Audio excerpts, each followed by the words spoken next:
Malam ini, kita mulai kisah tentang mereka yang menggali kekayaan dunia dengan tangan yang penuh luka dan paru-paru yang perlahan kehilangan suaranya. Sebelum kamu bersandar dan hanyut dalam cerita ini, sempatkan sebentar untuk menekan like dan subscribe. Tapi hanya kalau kamu benar-benar menikmati suasana di sini. Dan aku ingin tahu, kamu biasanya ngapain sambil mendengarkan kisah seperti ini? Menyeduh teh hangat, menulis, atau sekadar berbaring di kamar yang tenang? Tulis di kolom komentar dan ceritakan juga jam berapa kamu mendengarkan malam ini. Mari kita tenangkan pikiran dan perlahan menyelami dunia, di mana kekayaan hanya tercatat di buku para penguasa, sementara racunnya tinggal di tubuh mereka yang bekerja tanpa nama. Kamu bangun sebelum cahaya menyentuh kaki gunung. Udara pagi terasa berat, seolah malam tadi hujan tidak turun, tapi debu yang justru naik. Setiap tarikan napas membawa rasa logam yang pahit, seperti kamu menelan koin yang sudah berkarat. Di sekelilingmu, para penambang lain bangun perlahan, batuk mereka terdengar berlapis, berat, dan saling bersahutan, seperti suara batu yang pecah. Pondokmu kecil, terbuat dari bambu dan papan tipis yang pernah berwarna cerah. Tapi kini warnanya sama seperti tanah, sama seperti kulit tanganmu, sama seperti semua yang hidup terlalu dekat dengan perut bumi lantai. Tanahnya basah oleh embun, tapi basahnya bukan menyegarkan. Basahnya seperti kelembapan yang sudah lama kehilangan maksud. Kamu duduk dan merasakan sendimu berprotes. Punggungmu terasa seperti sudah ditukar dengan papan kayu yang retak. Kaki dan lenganmu membawa sisa-sisa kerja kemarin. Lapisan, rasa nyeri yang tidak pernah benar-benar hilang, hanya menunggu untuk ditambah lagi. Di usia yang masih muda, kamu sudah berjalan seperti orang tua, tapi tidak ada yang sempat membicarakan usia di sini. Kamu mengambil kain lusuh yang kamu pakai sebagai penutup mulut.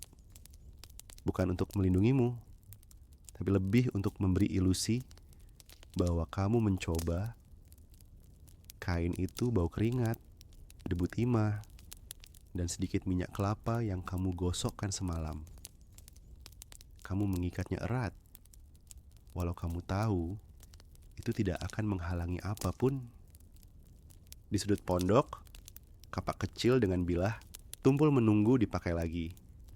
Seperti kamu, alat itu tidak pernah benar-benar istirahat. Seorang teman berkata bahwa kapak dan manusia ditambang memiliki nasib yang sama, dipakai sampai retak, disimpan sampai rusak, lalu diganti tanpa jeda. Ketika kamu keluar dari pondok, embun pagi berubah menjadi asap tipis yang naik dari tanah. Bukan asap api, tapi asap debu yang terlalu ringan untuk jatuh.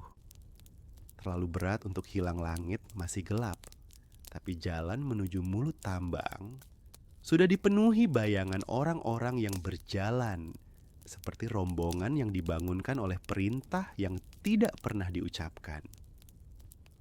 Mulut tambang terlihat seperti lubang hitam yang sedang menunggu napasmu. Dari luar, kamu mendengar tetesan air dari dinding batu yang basah, suara logam yang dipukul, dan batuk yang datang dari kedalaman yang tidak kamu lihat. Cahaya obor menari di tepi dinding seperti roh kecil yang tersesat. Kamu memegang keranjang anyaman yang hari ini akan kamu isi dengan batu dan tanah, dan sedikit sekali harapan. Keranjang itu lebih berat dari yang terlihat, bukan karena isinya, tapi karena nasibnya. Sama seperti semua yang bekerja di sini dibawa masuk gelap-gelap, dibawa keluar dengan sesuatu yang hilang. Ketika kamu melangkah masuk, cahaya pagi ditinggalkan di belakangmu. Di dunia di bawah tanah, matahari hanyalah cerita dari orang yang tidak bekerja di sini, Kamu menarik napas sekali lagi, dan rasa logam itu kembali memenuhi mulutmu. Seakan gunung mengingatkanmu bahwa ia akan mengambil apapun yang kamu miliki hari ini. Kamu mulai berjalan lebih dalam. Di sini, pagi tidak pernah benar-benar datang. Begitu kamu melangkah masuk, dunia di atas hilang seketika. Cahaya digantikan oleh kilau kecil dari obor yang kamu bawa, dan bahkan itu pun tanpa ragu-ragu, seperti api pun tidak sepenuhnya yakin ingin berada di sini. Udara terasa lebih padat. Setiap hembusan, napas terasa seperti meminum logam cair yang belum selesai mendingin. Dinding tambang sempit, lembab, dan seperti tubuh manusia yang sudah kehilangan kehangatan. Air menetes dari celah-celah batu, jatuh ke tanah, bercampur dengan lumpur yang pernah menjadi tanah padat sebelum orang-orang mulai menggali. Setiap langkah membuat suara kecipak yang teredam, seakan kamu sedang berjalan di perut makhluk besar yang menelan semuanya tanpa berpikir. Para penambang lain sudah bekerja lebih dalam.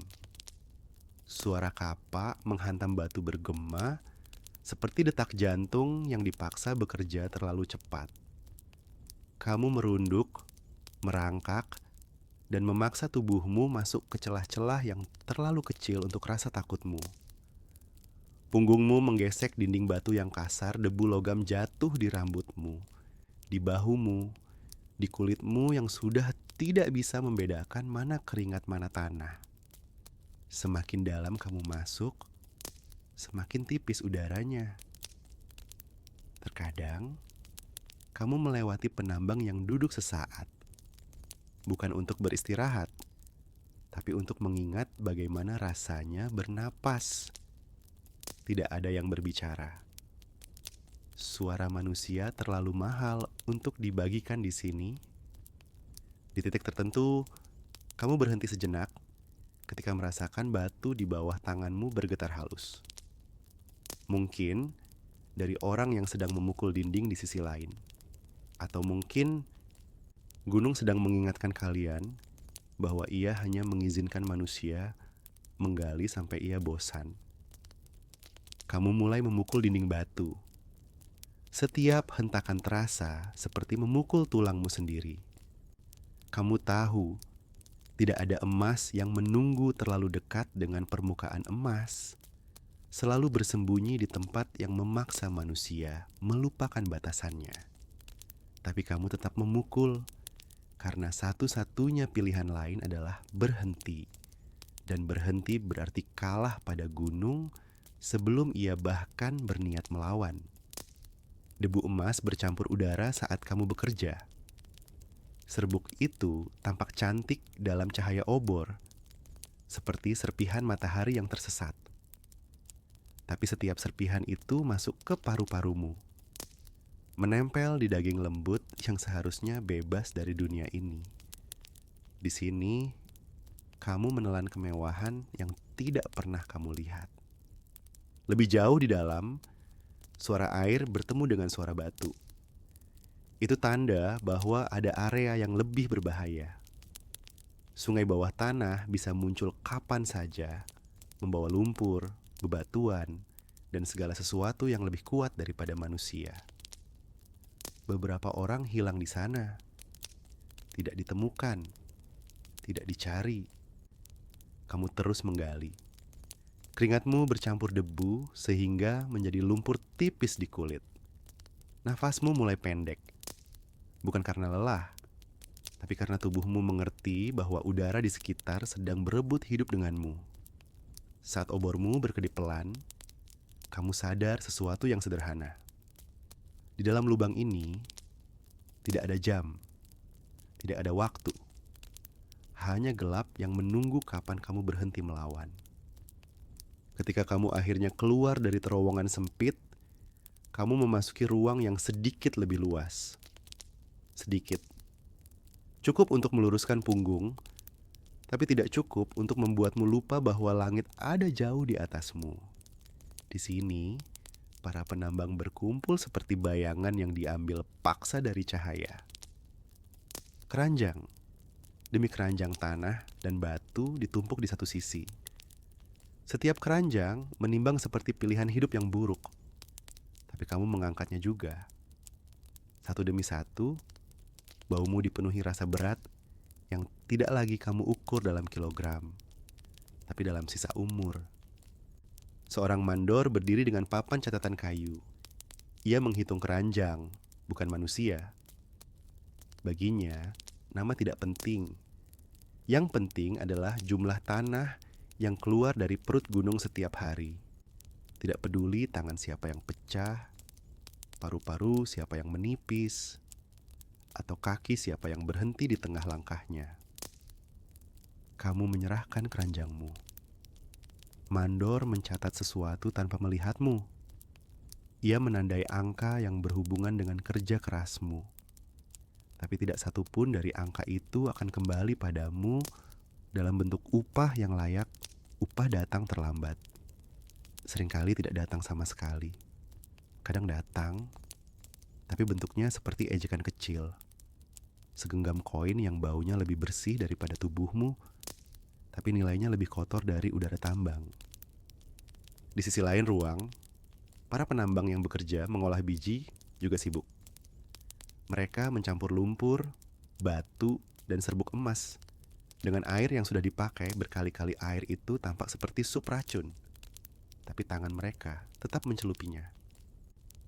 Di sebelahnya, seseorang mengaduk cairan perak merkuri yang memantulkan cahaya seperti cermin kecil cantik. Kalau kamu tidak tahu bahwa zat itu sedang menggerogoti tubuh mereka perlahan.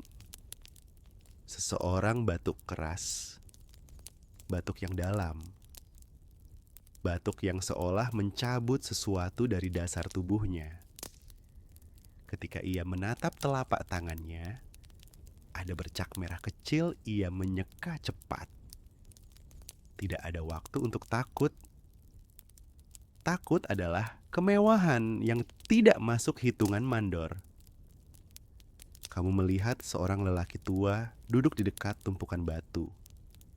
Ia pernah menjadi penambang paling kuat di kelompokmu. Sekarang tangannya bergetar tanpa diperintah. Katanya itu karena merkuri yang ia hirup bertahun-tahun. Sistem tubuhnya berubah menjadi alat musik yang rusak. Dan meski begitu, ia tetap datang setiap hari karena dunia di luar tambang lebih kejam daripada dunia di dalamnya. Kamu kembali membawa keranjang baru. Batu-batunya dingin, berat, dan seolah menempel pada tulangmu.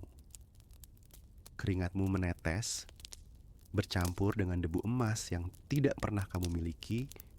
Jika kamu bisa menghitung betapa banyak logam yang masuk ke paru-parumu, mungkin nilainya lebih mahal daripada semua upah yang pernah kamu terima. Di sini, kamu bekerja keras untuk sesuatu yang tidak pernah menjadi milikmu. Yang mengalir lewat tanganmu hanyalah racun. Sementara emas mengalir ke kota, ke kapal, ke tangan orang yang bahkan tidak tahu kamu ada. Di suatu titik, kamu berhenti menghitung berapa kali punggungmu berbunyi ketika kamu mengangkat keranjang. Suara itu kini menjadi bagian dari hidupmu. Seperti detak jantung yang sedikit salah ritme. Setiap pagi, tubuhmu terasa lebih berat. Bukan karena lelah, tapi karena sesuatu di dalammu ikut mengeras. Seolah perlahan-lahan, tubuhmu sedang berubah menjadi batu yang kamu gali setiap hari. Udara tambang mengajarkanmu satu hal yang tidak pernah tertulis di papan peraturan, bahwa paru-paru manusia sebenarnya tidak dibuat untuk hidup berdampingan dengan debu logam. Tiap kali kamu menarik napas, ada rasa hangat yang menusuk dada. Seperti udara yang masuk mempertanyakan haknya untuk berada di sana.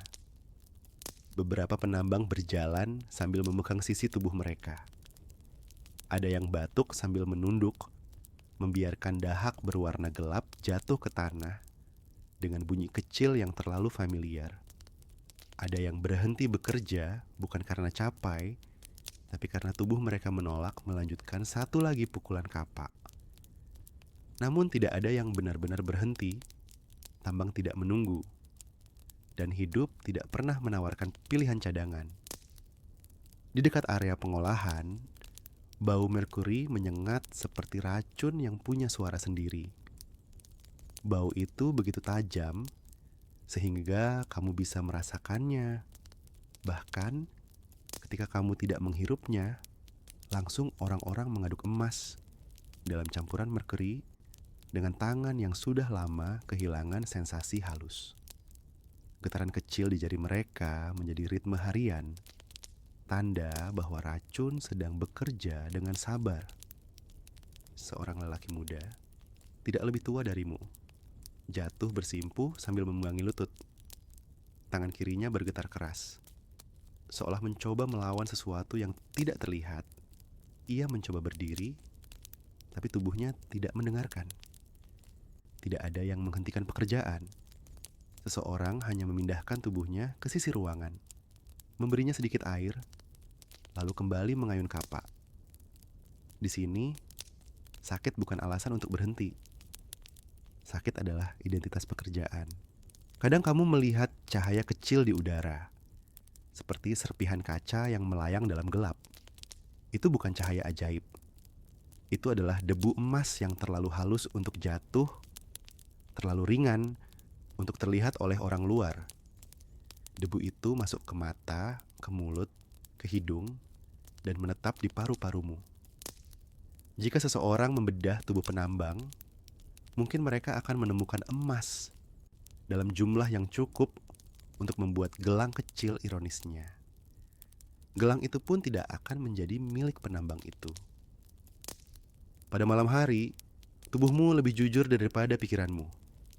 Setiap sendi mengeluh, setiap otot memar. Kamu merasa tanganmu seperti bukan milikmu lagi. Ada rasa berdenyut, rasa dingin, rasa panas aneh yang datang bergantian. Seakan tubuhmu sedang mencoba mengingat bagian mana yang masih hidup. Kamu melihat ke arah langit. Dadamu terasa berat. Bukan karena beban hari ini, tapi karena sesuatu dalam dirimu sudah mulai hilang. Bukan kekuatan, bukan harapan, tapi kemampuan untuk merasa terkejut bahwa tubuh manusia bisa rusak sedalam ini. Malam tiba tanpa pertanda. Tidak ada matahari yang tenggelam perlahan. Tidak ada langit yang berubah warna lembut.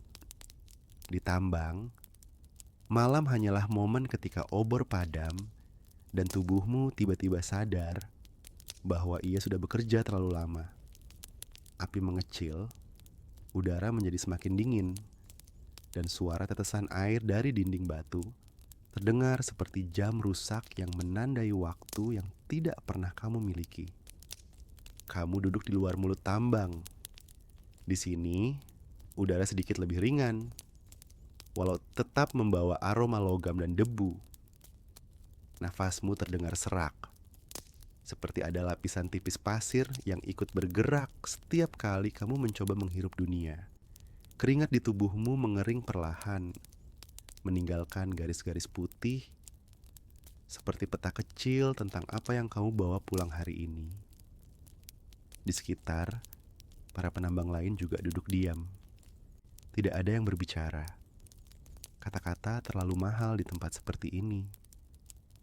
Mereka hanya menatap tanah, menatap tangan mereka sendiri, atau menatap langit yang terlihat jauh seperti mimpi yang tidak pernah kamu minta. Kadang kamu bisa mendengar batuk panjang dari seseorang. Batuk yang terdengar seperti sebuah peringatan, atau mungkin pengumuman diam bahwa tubuhnya mulai menyerah. Kamu meraih sedikit air dari kendi, meneguknya pelan, dan rasanya tidak cukup untuk membasuh tenggorokanmu. Airnya dingin, tapi dinginnya tidak menenangkan. Dinginnya terasa seperti sesuatu yang ingin masuk ke tulangmu dan menyimpan diri di sana. Kamu menutup kendi itu kembali, karena besok kamu juga akan memerlukannya. Dan besok selalu datang lebih cepat daripada harapan. Seseorang menyalakan api kecil, dan cahayanya bergerak pelan di wajah-wajah yang lelah. Api itu memantulkan warna merah kusam yang seolah menegaskan bahwa hidup di tambang tidak pernah benar-benar menemukan cahaya. Kamu menatap telapak tanganmu. Kulitnya pecah-pecah, kering, dengan sisa debu yang tidak pergi, bahkan ketika kamu mencoba menggosoknya. Di bawah cahaya api, tanganmu tampak bersinar sedikit, bukan karena emas, tapi karena racun halus yang sudah menjadi bagian dari kulitmu. Kamu menyadari betapa anehnya hidup ini. Kamu menggali kekayaan yang tidak pernah kamu sentuh. Kamu membawa keluar emas dari perut gunung, tapi satu-satunya yang kembali bersamamu setiap hari adalah rasa sakit. Kamu mengangkat timah yang bernilai besar, tapi yang turun ke tubuhmu hanyalah racun yang bekerja pelan, sabar, dan tanpa suara. Angin malam lewat membawa bau tanah basah dan sedikit rasa dingin. Kamu menatap jauh ke dalam kegelapan tambang, mulutnya terbuka, seperti lubang yang menelan masa depan. Besok kamu akan masuk lagi, membawa tubuh yang semakin berat, membawa napas yang semakin pendek, membawa harapan yang semakin tipis. Kamu berbaring di tanah. Langit terlihat samar. Bintang-bintang tampak redup, seakan mereka malu menyaksikan apa yang manusia lakukan untuk sedikit logam. Kamu menutup mata, bukan untuk istirahat, tapi untuk memberi tubuhmu alasan tetap berbaring. Di tempat seperti ini, malam bukanlah janji. Malam hanyalah tempat singgah. Besok adalah tambang lain, hari lain, racun lain. Dan kamu hanyalah satu dari banyak orang yang belajar hidup di antara keduanya. Di antara logam yang tidak pernah kamu miliki dan racun yang selalu memilih tinggal.